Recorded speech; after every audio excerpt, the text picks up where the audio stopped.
Yine güzel bir günden herkese merhaba. Ben Figen Ararat. Bugün yine kolay örgü sevenlerin hoşuna gideceğini umduğum harika bir örgü projeyle karşınızdayım. Çünkü tam bizlik. Nasıl? Dümdüz örgü öreceğiz tabii her zaman olduğu gibi. Ama küçücük böyle ufak ufak detaylarla harika örgü bir bone yapacağız. Evet, hem kolay hem şık. İster bebişinizde, ister çocuğunuza, isterseniz de kendinize yapabileceğiniz çok güzel bir bone modeli. Hazır mısınız? Hadi yapımına başlayalım. Bone için Nako Kaliko'yu kullanacağım. Gerçekten bu ipe bayılıyorum. Dokusu inanılmaz. Çünkü %50 pamuk terletmiyor. %50 premium akrilik çünkü dayanıklı. Gerçekten çok güzel renkleri var. Ben bu renge de bayılıyorum. Eğer benim yaptığım renkten yapmak istiyorsanız size renk kodunu da vereyim. 12.396 eğer bu rengi yapmak isterseniz sizde. Kaç numara şiş kullanılıyor? 4-4,5 numara şiş kullanılıyor. Ben 4 numara şiş kullanacağım.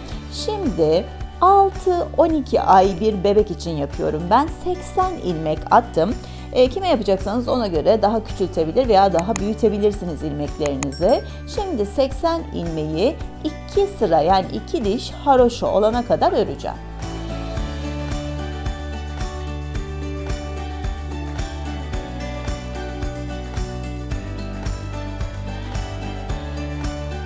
İki diş haroşoyu ördük. Gördüğünüz gibi bir gidiş, bir geliş, bir sıra. Şimdi ne yapıyoruz? Tam 30 sıra düz örgü öreceğim.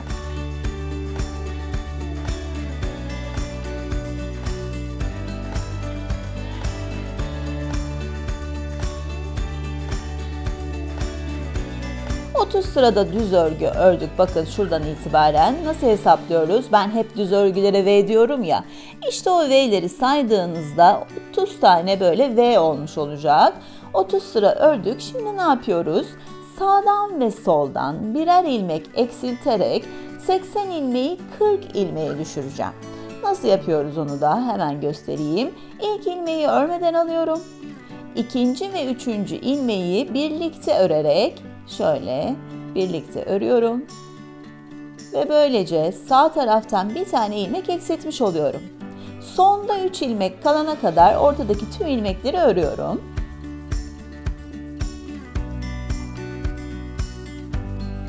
Üç ilmek kaldı. Şimdi 2 tane ilmeği birlikte örerek sol taraftan da bir tane ilmek eksiltmiş oluyorum. Son ilmeği de örüyorum. Böylece ne yapmış olduk?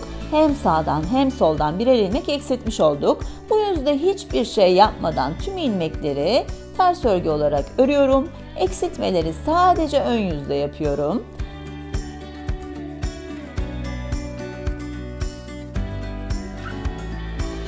Burada hiçbir eksiltme artırma yapmadan hepsini düz ördük.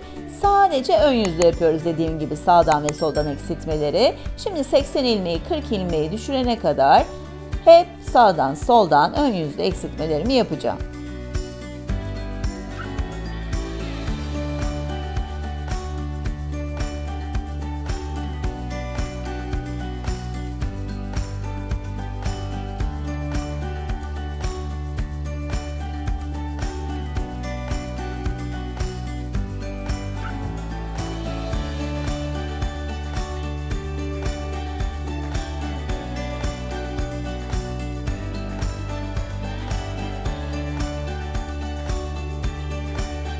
İşte 80 ilmeği 40 ilmeğe düşürdük. Şimdi artık bonemizi bitiriyoruz. Şeklimiz bu kadar. Şöyle 2 ilmeği beraber örüyoruz. Ve ördüğüm ilmeği tekrar şişime atıyorum. Böyle 2-2-2-2 tüm ilmeklerimi kesip bitiriyorum.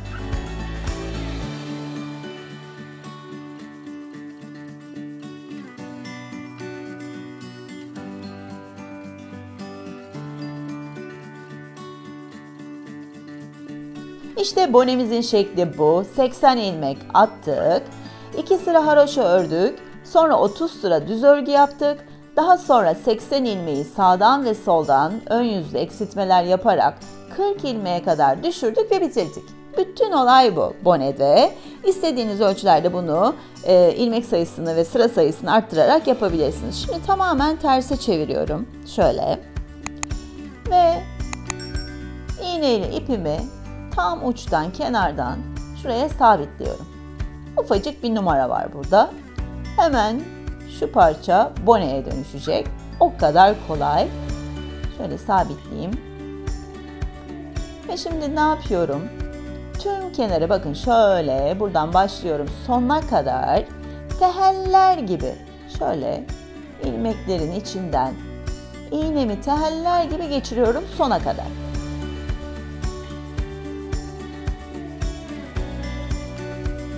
İşte sona kadar teheller gibi getirdim ve şimdi çekiyorum ve büzdürüyorum. Olay bundan ibaret.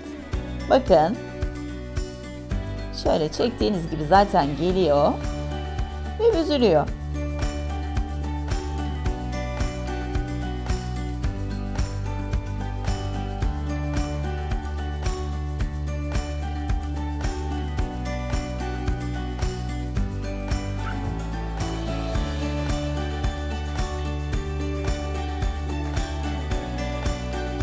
Şöyle elimle de şekil veriyorum. Şöyle tek bir yerden toplanmasın. Sadece ona dikkat ediyorum. Ve karşı tarafın ucuyla birleştirip sabitliyorum.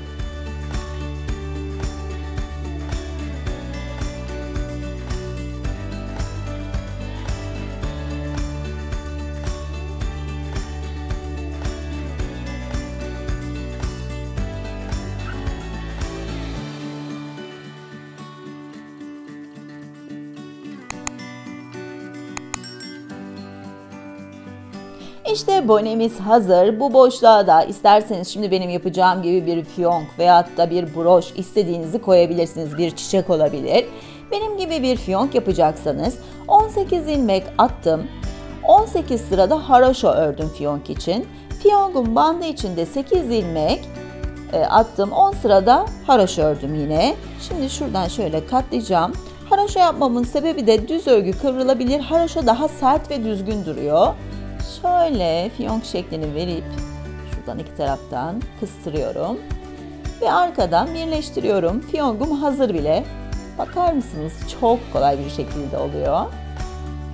Şöyle dikerek sabitliyorum ve bandı da şöyle üzerini kapatıyorum ve gayet güzel bir fiyonk oluşturuyorum.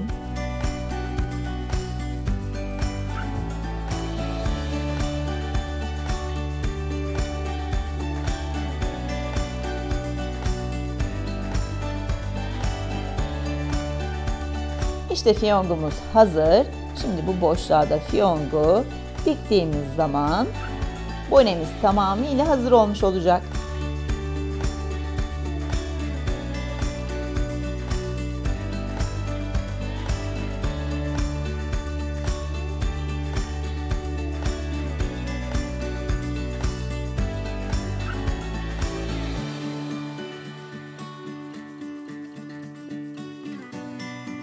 İşte güzel, şirin mi şirin bonemiz hazır. Umarım beğenmişsinizdir. Yorumlarınızı sabırsızlıkla bekliyorum. Yine güzel değişik örgü projelerinde buluşmak üzere.